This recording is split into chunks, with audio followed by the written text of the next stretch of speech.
Alex Abbott. I'm Sellers Dorsey's Associate Director of Corporate Strategy and Development. Sellers Dorsey is a healthcare impact firm made up of former hospital executives, state Medicaid directors, and health plan presidents. We combine healthcare financing and regulatory expertise to help healthcare providers uncover new revenue opportunities. We also provide strategy consulting to state Medicaid agencies, health plans, and health vendors. We spent the past few years making strategic acquisitions to stand up new product and technology functions for the firm and launch our first ever technology product to help providers with population health and value-based care enablement.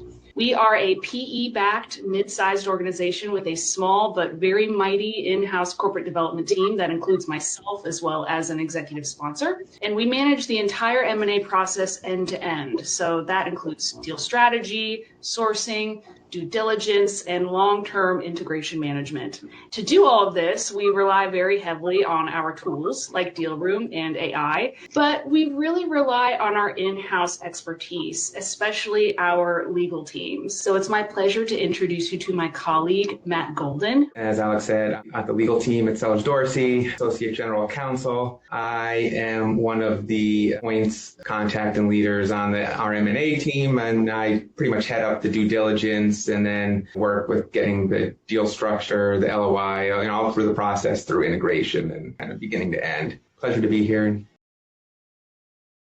We're leveraging AI the most right now in the early phases of deals, market research, sourcing, early preliminary diligence on a target when we find one that is a potential fit for us. That kind of grunt work that used to take so much time for us is now something that can take place in minutes as opposed to hours. Something fun that we've been playing with too is whenever we receive a blind teaser, we will plug that into an LLM and say, hey, which company do you think this is based on the context information in the teasers. On the corp dev side, we use it to pressure test our investment theses. So like thought partnership, I heard another speaker mention that it'll never take the place of judgment and that human judgment should be the precursor to anything that you're putting into AI. But we certainly use it to say, hey, what haven't we thought of yet? What gaps are you seeing in our rationale based on the investment thesis and the information that we've provided? I'm curious to hear how Matt's been using it on the legal side.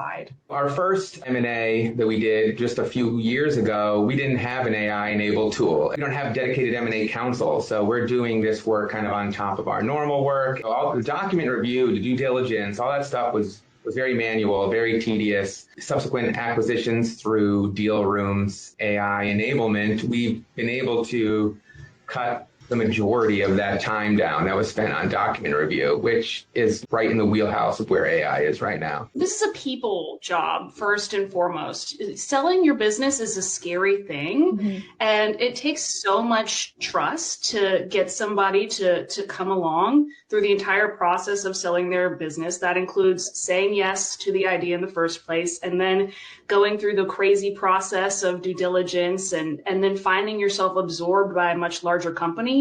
That takes so much relationship building and trust building that I don't see AI ever replacing. Right. And then, of course, there's the ultimate judgment call of should we buy this business or not? I really hope that people do not use AI to make a decision with as much impact as that one. I think that should remain in the hands of human leadership at your organization. Issue spotting is where it's great at right now. Associate counsel level work in terms of issue spotting, but that's kind of like that next level analysis. Like we haven't moved far up the food chain on it. There's privilege issues too with using LLMs, especially if you don't have an enterprise license and you don't have an agreement in place that you're comfortable with, or something like, when you're using DealRoom, with any other kind of agreement, you got to know what the rules are and what the lay of the land is and be comfortable with how you're using it in terms of compliance. Yeah. Document review is the easiest, like the lowest hanging fruit for what it could do in the legal field. Hundreds or thousands of documents. It's improving exponentially in its capabilities, both in terms of the amount of documents it can review in one query and also in terms of the quality of the results. Gone are the days where you have to train it to recognize a certain clause or the phrasing has to be exact. In terms of batch review of large amounts of documents, it's really good. There's so much potential to cut through all of that, the clutter of the high volume of document review during due diligence, but I think that it also stands to have a huge impact on integration. AI thrives on context, right? So I can envision a world in which we are creating a seller's Dorsey persona based on all of the context we can provide on our organization, and then gathering as much context as we can from an organization that we plan to acquire, and feeding both of those context documents into AI and saying, hey, how would you reimagine this org chart?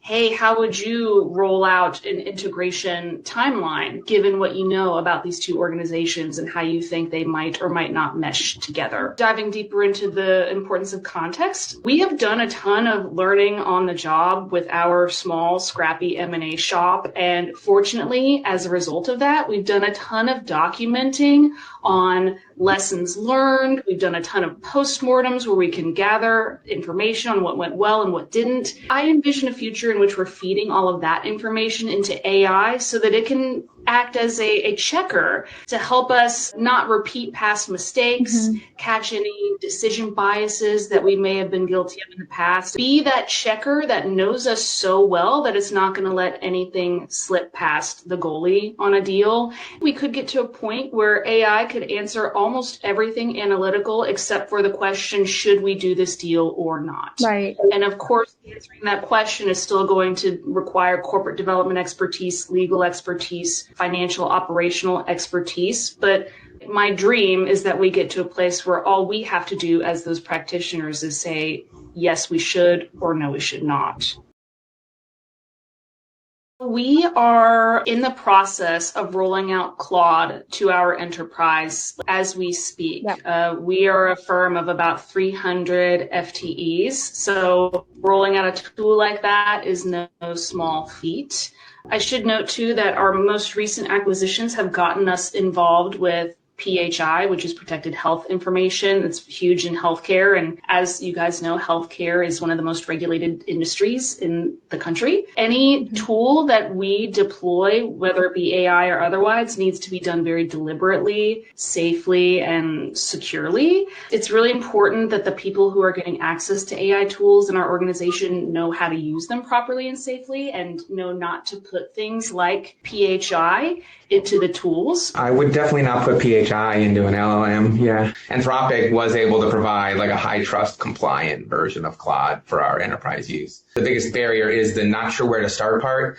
Training could help with that. And I think also like it's the change management part, because at least at Sellers Dorsey, AI use and adoption is voluntary. It's certainly not prescribed in any of our workflows. There are some members of our team that are early adopters, and there's others that are more reticent. Training would be a great way to kind of increase adoption. And DealRoom's been great in helping us use tools as they've rolled them out.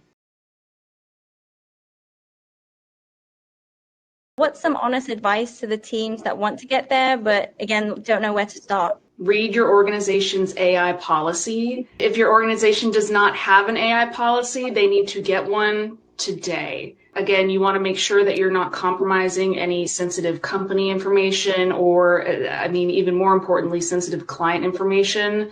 That would not be a great way to get started using AI. So please check your organization's policy first. Secondly, I would encourage everyone to think imaginatively about what AI can do. It's introducing a completely new way to think about what work is. I think really the sky is the limit when it comes to ways for you to reimagine how you get work done every day. Think big about what AI can do for you, not just the small, like help me write an email, but big, like reimagining integration, making a persona.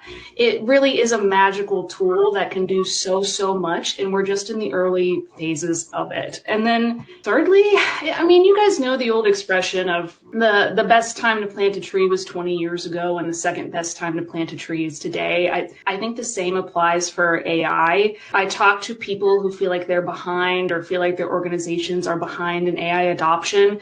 This is new to all of us. You're not behind, but start today. This is the time to learn this technology, get really comfortable with it, because it is only going to grow from here. And just get curious and have fun with it and explore it. I have 80 hours worth of projects on my to-do list on any given day, and I'm just hoping that the pile doesn't get bigger by the end of the day. AI could help shorten the time it takes to do projects. The next phase would be workflow management, helping decision point quicker as opposed to just issue spotting. Legal field is, on one hand, very enthusiastically embracing AI, and on the other hand, I think as people talk about privacy and confidentiality, privilege, very, kind of reticent and hesitant. It is kind of turning into like a K-shaped adoption across the legal field, which is really interesting. So it changes so fast. I'm not sure. I don't know that anybody could say, well, we'll be in 12 months. So I'm just excited to be along for the ride.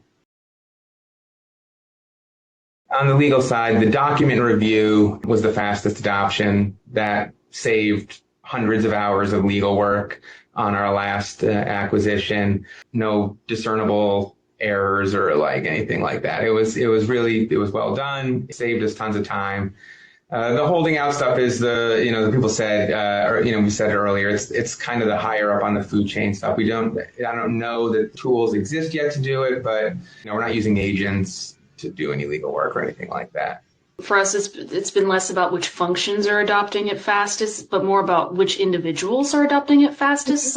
As Matt mentioned, we don't have an AI mandate at the firm. It's been a lot more, hey, what makes sense for you? Personally, I don't like to spend my days on busy work that can be done by AI. So I have been an early adopter. Matt here has been an early adopter as well, but it's been very person differentiated for us from what I've seen. Not yet. We've used DealRoom for this purpose. I love that you can link findings to integration, and that's something that we want to lean into more going forward with our deals. But I don't see why we wouldn't adopt AI going forward for this purpose if it meets our needs. Yeah, I would agree with Alex. We don't have any tools, AI-based tools, outside of DealRoom that we use in our M&A process. As satisfied customers with DealRoom, I will anxiously attempt to try to use any new tools as they come out and see how they work. No one likes to read the fine print, but I would look at your terms of service. I would not use any.